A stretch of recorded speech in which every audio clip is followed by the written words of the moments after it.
राष्ट्रीय शैक्षिक अनुसंधान और प्रशिक्षण परिषद के केंद्रीय शैक्षिक प्रौद्योगिकी संस्थान द्वारा प्रस्तुत है पंडित जवाहरलाल नेहरू द्वारा लिखित पुस्तक भारत की खोज पर आधारित NCERT द्वारा संपादित एवं प्रकाशित संक्षिप्त संस्करण के पाठों का ध्वन्यांकन।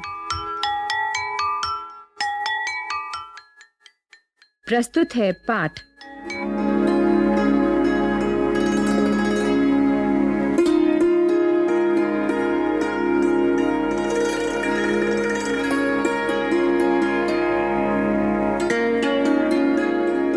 विकास और ह्रास।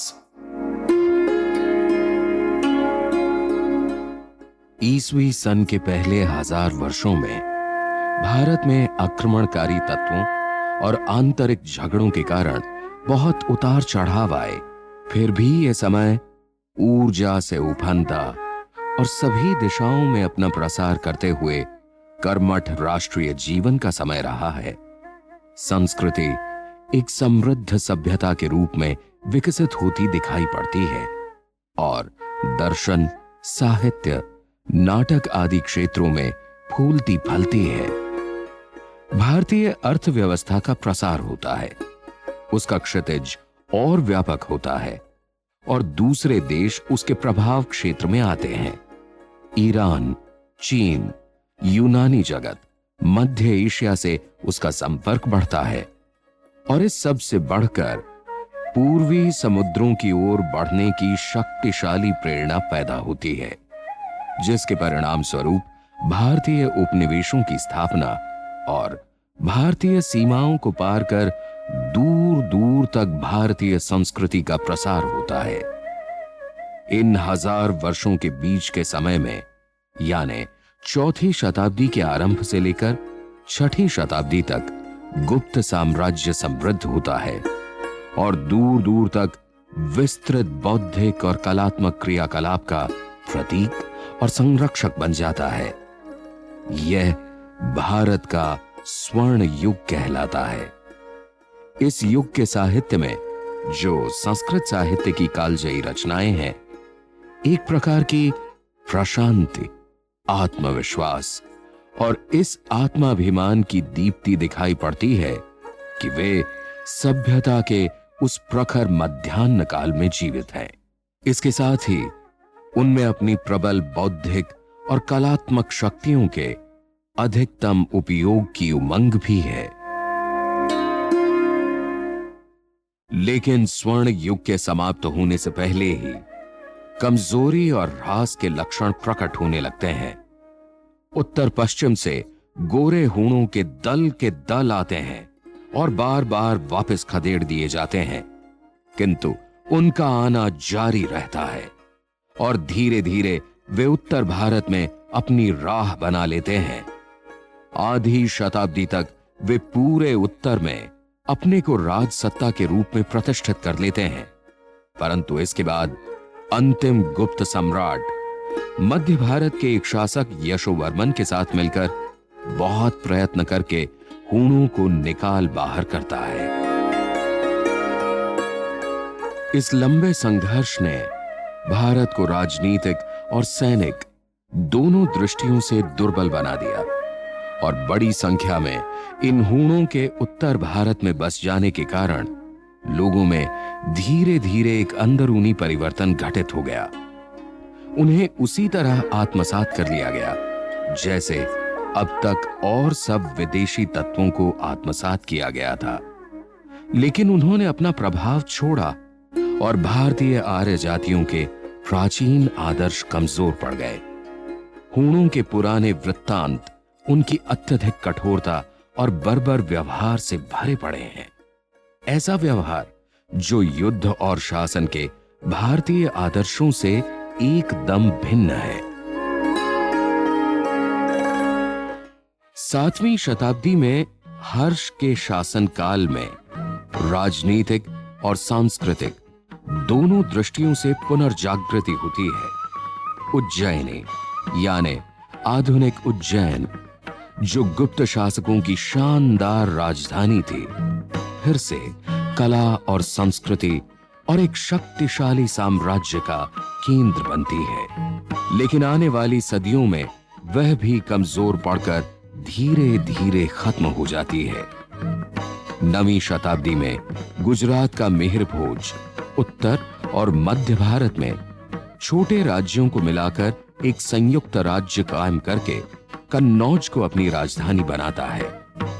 एक बार फिर साहित्यिक पुनर्जागरण होता है, जिसके प्रमुख व्यक्तित्व राजशेखर है।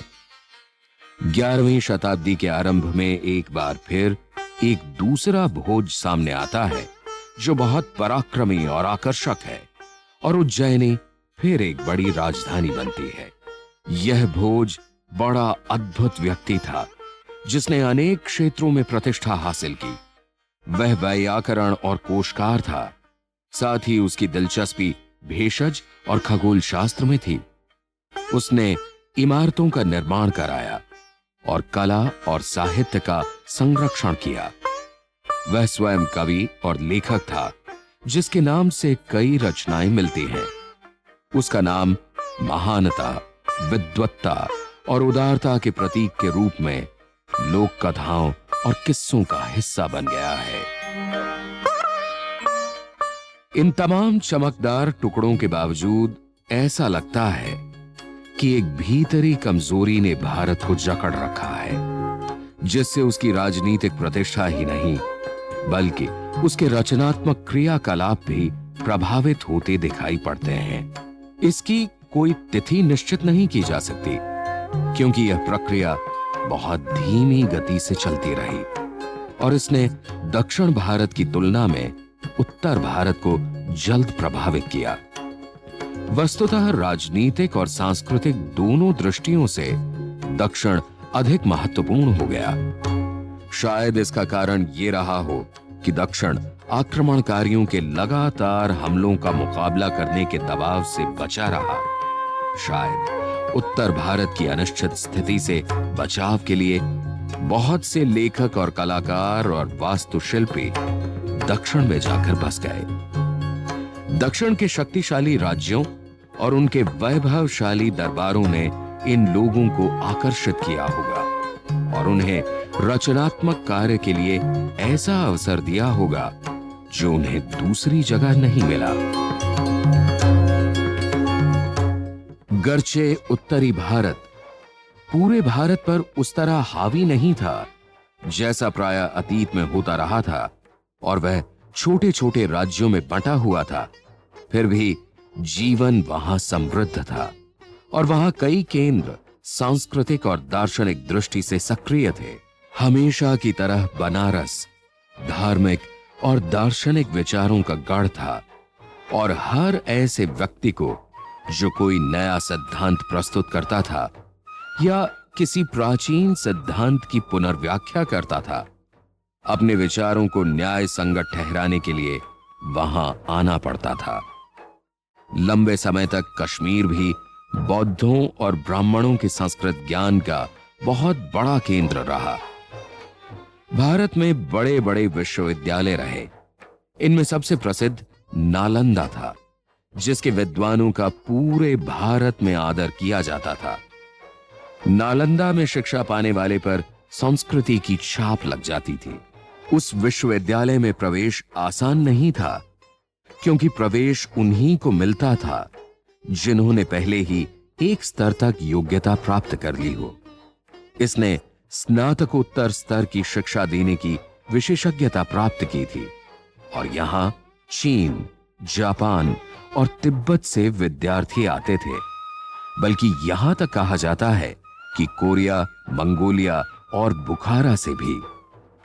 धार्मिक और दार्शनिक विषयों यानी बौद्ध और ब्राह्मण दोनों के अनुसार के अलावा दूसरे लौकिक और व्यावहारिक विषयों की शिक्षा भी दी जाती थी। कला और वास्तुशिल्प के विभाग थे, वैद्यक का विद्यालय था, कृषि विभाग था, डेयरी फार्म था और पशु थे।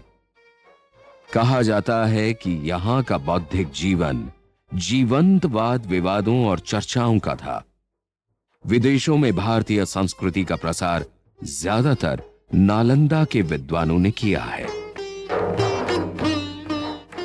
इसके अलावा बिहार में आजकल के भागलपुर के पास विक्रमशिला और काठियावाड़ में वल्लभी विश्वविद्यालय थे। गुप्त शासकों के समय में उज्जैनी विश्वविद्यालय का उत्कर्ष हुआ। दक्षिण में अमरावती विश्वविद्यालय था। फिर भी ज्यों-ज्यों सहस्राब्दी समाप्ति पर आती है, यह सब सभ्यता के तीसरे पहर जैसा लगने लगता है। सवेरे की आभा बहुत पहले क्षीण हो चुकी थी और मध्याह्न भी बीत गया था। दक्षिण में अब भी तेजस्विता और शक्ति शेष थी और वह कुछ और शताब्दियों तक बनी रही। देश के बाहर भारतीय उपनिवेशों में 500 वर्ष तक उत्साही और भरी पूरी जिंदगी बनी रही, पर ऐसा लगता था जैसे हृदय स्तंभित हो चला हो, उसकी धड़कनें मंद होने लगी हों और धीरे धीरे यह जड़ता और क्षय दूसरे अंगों में भी फैलता जा रहा हो। 8वीं शताब्दी में शंकर के बाद कोई महान दार्शनिक नहीं हुआ। हालांकि टीकाकारों और तार्किकों की एक लंबी श्रृंखला मिलती है। शंकर भी दक्षिण भारतीय थे। मानसिक साहस की वृद्धि और जिज्ञासा का स्थान कठोर तर्कशास्त्र और अनुर्वर वाद विवाद ले लेते हैं।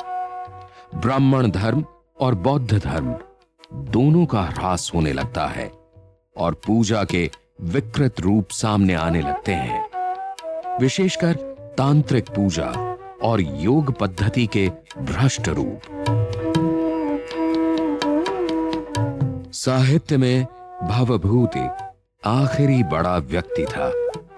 बहुत सी पुस्तकें इसके बाद भी लिखी जाती रहीं, किंतु उनकी शैली अधिकाधिक जटिल और दुर्बोध होती गई। न उनमें विचारों की ताजगी है, न शैली की। गणित में आखिरी बड़ा नाम भास्कर द्वितीय का है। कला में ईवी हैवल हमें कुछ और आगे ले जाते हैं। वे कहते हैं कि 7वीं 8वीं शताब्दियों तक कलात्मक अभिव्यक्ति का सर्वोत्तम रूप प्राप्त नहीं हुआ था। यह वो समय था जब भारत की महान मूर्तिकला और चित्रकला के अधिकांश की रचना हुई थी। इनके अनुसार 7वीं या 8वीं शताब्दी से 14वीं शताब्दी तक भारतीय कला का महान युग था। यही समय यूरोप में गाथिक कला के चरम विकास का समय था। उन्होंने आगे कहा कि प्राचीन भारतीय कला की रचनात्मक प्रवृत्ति का क्षय स्पष्ट रूप से 16वीं शताब्दी में होने लगा। यह विचार कहां तक सही है मैं नहीं जानता, पर मेरा ख्याल है कला के क्षेत्र में भी उत्तर की अपेक्षा दक्षिण भारत में ही पुरानी परंपरा ज्यादा लंबे समय तक कायम रही। उपनिवेशों में बसने के लिए आखिरी बड़ा दल दक्षिण से 9वीं शताब्दी में गया था, लेकिन दक्षिण के चोल वंशी 11वीं शताब्दी में तब तक एक बड़ी समुद्री शक्ति बने रहे जब तक उन्हें श्री विजय ने परास्त करके उन पर विजय नहीं प्राप्त कर ली। इस प्रकार हम देखते हैं कि भारत नीरस होकर अपनी प्रतिभा और जीवन शक्ति को खोता जा रहा था। यह प्रक्रिया बहुत धीमी थी और कई सदियों तक चलती रही। इसका आरंभ उत्तर में हुआ और अंत में यह दक्षिण पहुंच गई। इस राजनीतिक पतन और सांस्कृतिक गतिरोध के कारण क्या थे? क्या इसका एकमात्र कारण आयु थी, जो सभ्यताओं पर भी उसी तरह आक्रमण करती है जैसे व्यक्तियों पर? या फिर एक तरह का ज्वर था जिसमें आने वाली लहर की गति आगे बढ़कर पीछे लौटती है? या फिर इसके लिए बाहरी कारण और आक्रमण जिम्मेदार थे? राधा कृष्णन का कहना है कि भारतीय दर्शन ने अपनी शक्ति राजनीतिक स्वतंत्रता के साथ खो दी। ये सब बातें सच हैं, क्योंकि राजनीतिक स्वतंत्रता खो जाने से सांस्कृतिक ह्रास अनिवार्य रूप से शुरू हो जाता है।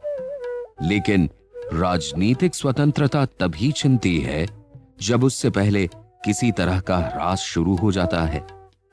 छोटा देश भले ही किसी ज्यादा शक्तिशाली आक्रमणकारी के सामने झुक जाए, लेकिन भारत जैसा विशाल, अति विकसित और अत्यंत सभ्य देश बाह्य आक्रमण के सामने तभी हार मानेगा जब या तो भीतर से खुद पतनशील हो या आक्रमणकारी युद्ध कौशल में उससे आगे हो।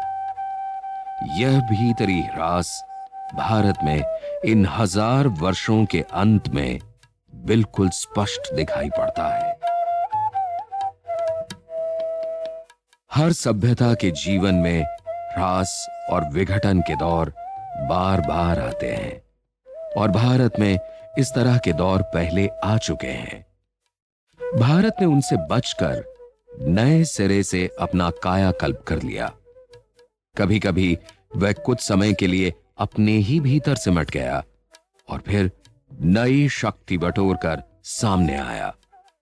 उसमें एक ऐसा सक्रिय अंतस्थल रहा जो नए संपर्कों से अपने को हमेशा ताजा रूप देकर फिर से अपना विकास करता रहा। कुछ इस रूप में कि अतीत से भिन्न होकर भी उसके साथ गहरा संबंध बना रहा। अपने को समय के अनुसार ढाल लेने की उस क्षमता ने, मानस के उस लचीलेपन ने, जिसके कारण अतीत में अनेक बार भारत का बचाव हुआ, क्या भारत को अब छोड़ दिया है? क्या उसके निश्चित विश्वासों ने और उसके सामाजिक ढांचे की बढ़ती कट्टरता ने उसके मानस को इतना कठोर बना दिया है? क्योंकि अगर जीवन की गति और विकास रुक जाता है तो विचारों का विकास भी ठहर जाता है। भारत में हमेशा से व्यवहार में रूढ़िवादिता और विचारों में विस्फोट का विचित्र संयोग रहा है। लेकिन विचार ने जब अपनी विस्फोटकता और सर्जनात्मक शक्ति खो दी और वह घिसे पिटे और निरर्थक व्यवहार का पालतू गुलाम बन गया, पुराने जुमले बुदबुदाने और हर नई बात से भयभीत रहने लगा, तब जीवन निष्क्रिय हो गया और बंधकर अपने ही बनाए कारागृह में बंदी होकर रह गया। सभ्यताओं के ध्वस्त होने के हमारे सामने बहुत से उदाहरण हैं। इनमें सबसे उल्लेखनीय उदाहरण यूरोप की प्राचीन सभ्यता का है, जिसका अंत रोम के पतन के साथ हुआ। भारतीय सभ्यता का ऐसा नाटकीय अंत न उस समय हुआ और न बाद में, और जो कुछ घटित हुआ उसके बावजूद उसने अद्भुत दमदारी का परिचय दिया, किंतु उत्तरोत्तर पतन साफ दिखाई पड़ता है। शायद ये भारतीय समाज व्यवस्था के बढ़ते हुए कट्टरपन और गैर मिलनसारी का अनिवार्य परिणाम था, जिसे यहां की जाति व्यवस्था प्रकट करती है।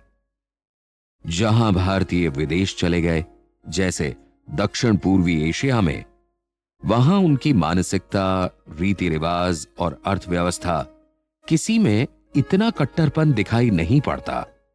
साथ ही उन्हें विकास और विस्तार के अवसर सुलभ हुए। अगले 400-500 वर्ष तक वे इन उपनिवेशों में फले फूले और उन्होंने तेजस्विता और रचनात्मक शक्ति का परिचय दिया।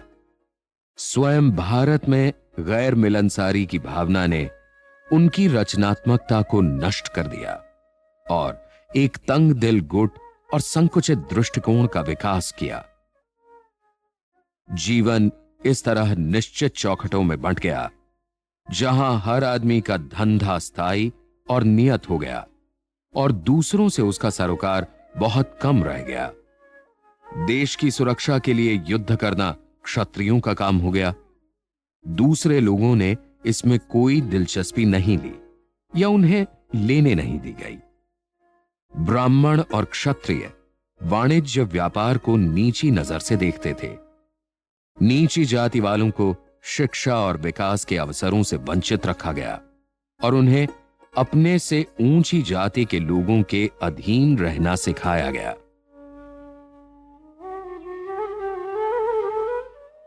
भारत के सामाजिक ढांचे ने भारतीय सभ्यता को अद्भुत दृढ़ता दी थी। उसने गुटों को शक्ति दी और उन्हें एकजुट किया। लेकिन यह बात बृहत्तर एकता और विकास के लिए बाधक हुई। इसने दस्तकारी, शिल्प, वाणिज्य और व्यापार का विकास किया, लेकिन हमेशा अलग अलग समुदायों के भीतर। इस तरह खास ढंग के धंधे पुश्तैनी बन गए और नए ढंग के कामों से बचने और पुरानी लकीर पीटते रहने की प्रवृत्ति पैदा हुई। इससे नई प्रेरणाओं और आविष्कारों में अवरोध आया। इसने सीमित दायरे के भीतर एक सीमा तक स्वतंत्रता अवश्य दी, पर बृहत्तर स्वतंत्रता की कीमत पर। बड़ी संख्या में लोगों को विकास के अवसरों से वंचित करते हुए उन्हें स्थायी रूप से समाज की सीढ़ी में नीचा दर्जा देकर यह मूल्य चुकाया गया।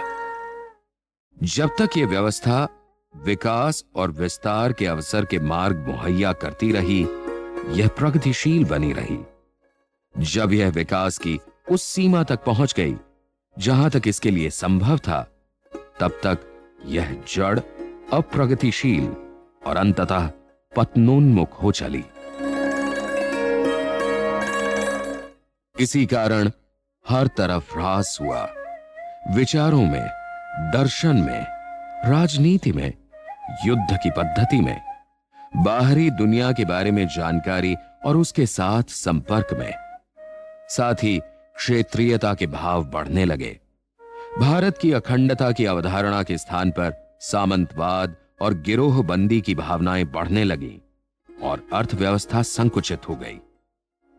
लेकिन जैसा बाद में दिखाई पड़ा, पुराने ढांचे में तब भी जीवनी शक्ति और अद्भुत दृढ़ता बची हुई थी और इसके साथ एक सीमा तक लचीलापन और अपने को ढालने की क्षमता। इसीलिए वह बचा रह सका, नए संपर्कों और विचारधाराओं का लाभ उठा सका और कुछ दिशाओं में प्रगति भी कर सका। लेकिन यह प्रगति अतीत के बहुत से अवशेषों से जकड़ी रही और बाधित होती रही।